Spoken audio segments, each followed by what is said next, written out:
Hello everybody and welcome back to my channel. So today's video is going to be a reading roundup. We're going to be talking about all of the books that I read in January, what I thought about them, as well as my February TBR, which means to be read. So all of the books that I want to read in February. Behind me, we have a sleeping Miss Luna.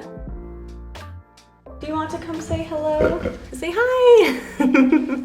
Before we get into it, I do want to say that I plan on making this a monthly video, so every month I'll make a different roundup of all the books that I've read in the previous month, and I want to say too that I will not include any spoilers in these videos. The only time that I will ever include spoilers is if the title of the video says contains spoilers. Other than that, you can trust that any of my videos will not contain any spoilers about books or movies. I'm going to talk about the books in the order that I read them. So the first book that I read is From Blood and Ash, and this is by Jennifer L. Armentrout. At the beginning of the month, I was really craving another fantasy book, and I was really excited because this one is part of a really large series. And off the bat, I will say that my favorite fantasy series I have ever read is A Court of Thorns and Roses, and I have already finished that one completely, so I was looking forward to starting a new series, and I do think this was a really good book to start. I will say though that I had to Google a lot of the different terminology and things that were going on in this book, because I feel like every time you start a new fantasy series, the whole world building is so confusing because it's obviously not the world that we live in. So you kind of have to remove yourself from planet Earth and step into their realm and understand everything that's going on in that world. I wasn't totally in love with the main character Poppy when I first started this book, but as the story went on, I grew to like her more and more as her character continued to develop. Personally, I felt like the romance and the spice scenes in this book didn't work very well for me. It felt a little bit forced, and I don't know, I just didn't really like the way that it all flowed together, but I am excited to start the second book to see that relationship progress. Some of the themes in this book, when you really think about them, are kind of dark. There were some times where I was like, oh my gosh, am I really reading about this right now? But anyways, I think if you are over the age of 17 and you're looking for a good fantasy series, then this is definitely a good book to start with. Okay, moving along to a romance duet that I read. The first book is called The Confidence of Wildflowers, and the second book is called The Resurrection of Wildflowers. These books very much felt like I was reading Colleen Hoover. The writing style is very similar, but to be quite honest, I feel like these were written even better. There are a lot of mixed reviews that you will see if you do any research about this romance duet. Some people love the books, and then other people absolutely hate the books. I find myself more so on the love them, only because I base a book and how well it's written by how much it makes you feel. And let me tell you, these books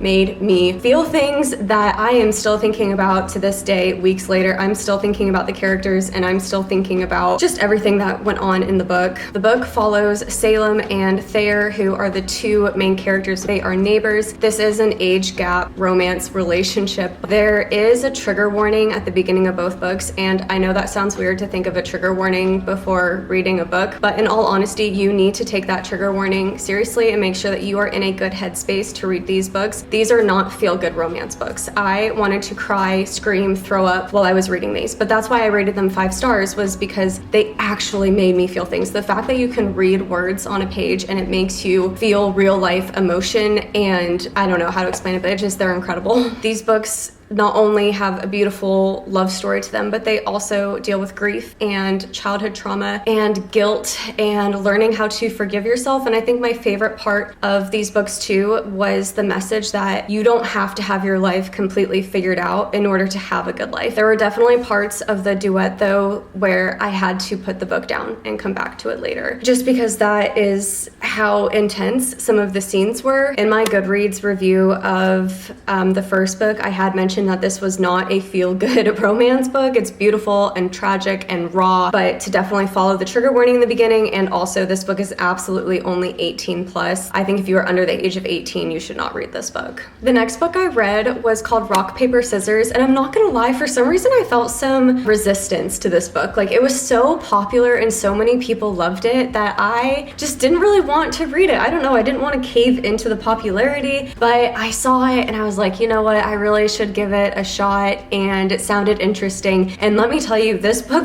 really took me on a wild ride. I genuinely cannot tell you the amount of times I said WTF out loud while reading this book. In my opinion, it was so good and there were so many unexpected plot twists. I gave this book 4 stars because it was good but not perfect. So the book is about this couple that is going through some serious marriage problems, and I found this book really interesting because there wasn't a single character that I liked, so I didn't really care about what happened to any of them. I found all of the characters to be very morally gray and kind of sucky in their own way. The only character that I really cared about in the book was Bob, and he was a dog. But okay, anyway, so yeah, it's about 2 people who are married and they're going through some serious relationship problems, and then they go to this winter getaway at this house in Scotland for a weekend to try to reconnect. And essentially there's just a lot of crap that goes down this weekend, a lot of secrets that are revealed, a lot of things come to light, and there's some violence and some mystery and some twists. And let me just say, there was a lot of stuff that happened in this book that even someone like me who has read so many thrillers, my jaw was on the ground. I would also highly recommend this thriller to anybody who wants to dip their toes into the genre as a whole. Maybe you haven't read many thrillers before, but you want to give it a try. And I would recommend this one just because it was really good, and also the chapters were short and pretty easy to follow, so you don't have to read for hours on hours a day to understand what's going on in the book. Netflix is adapting this into a television show, which I could definitely see how they're going to do that. Definitely gave me a lot of Gone Girl vibes if you've ever read that book or seen that movie. Even though it gave me nightmares, I couldn't put it down, so that just goes to show you how addicting this book actually was. I had to grab a pillow from the couch to sit down on because my butt is getting really cold from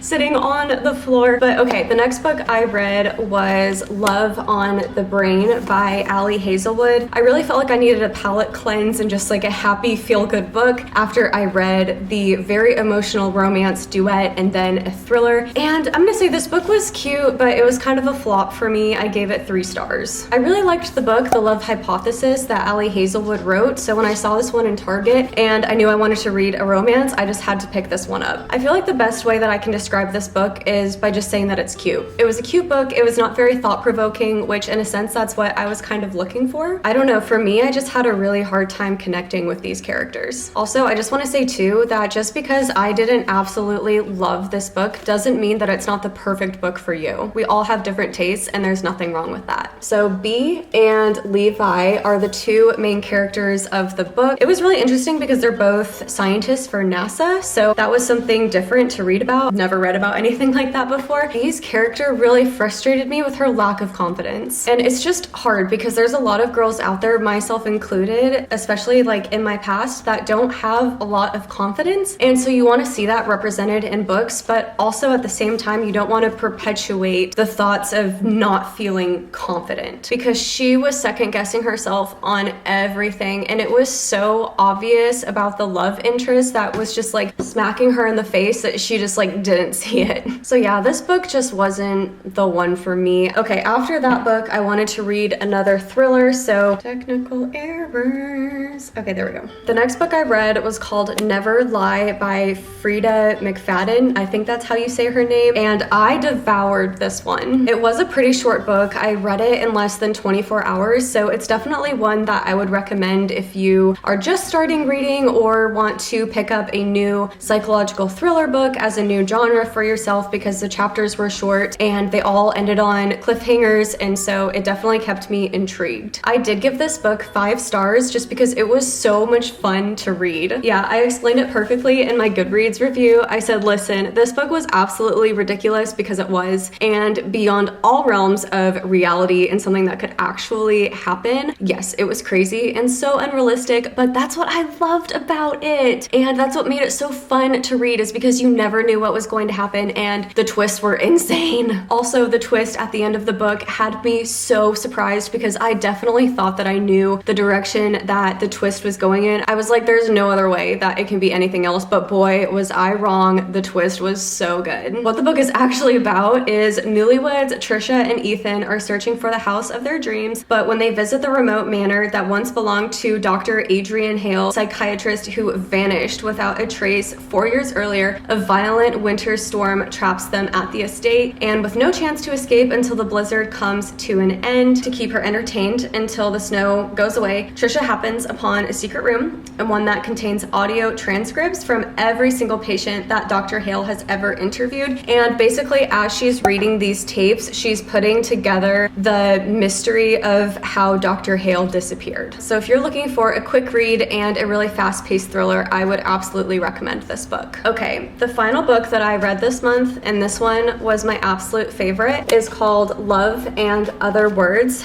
by Christina Lauren. And oh my gosh, this is now my favorite book. Well, I don't know about my favorite book, but it's like up there. It's like one of my top 5 favorite books. Like if I could give this book 6 stars, I would. This book is truly just so beautiful. I don't know, imagine wrapping yourself in a warm blanket and drinking a cup of coffee or hot chocolate. Like that's like the feeling that you get when you're reading this book. The trope is childhood friends to adult romance. Macy and Elliot are the names of the main characters, and it's dual timeline, so it flip-flops between them getting to know each other and falling in love as they're growing up, and then their lives now as adults. I don't want to give too much away, but just know that this book has such a special place in my heart. And even just looking at the cover, the cabin in the woods, the books, the coffee, the trees, I mean, come on now.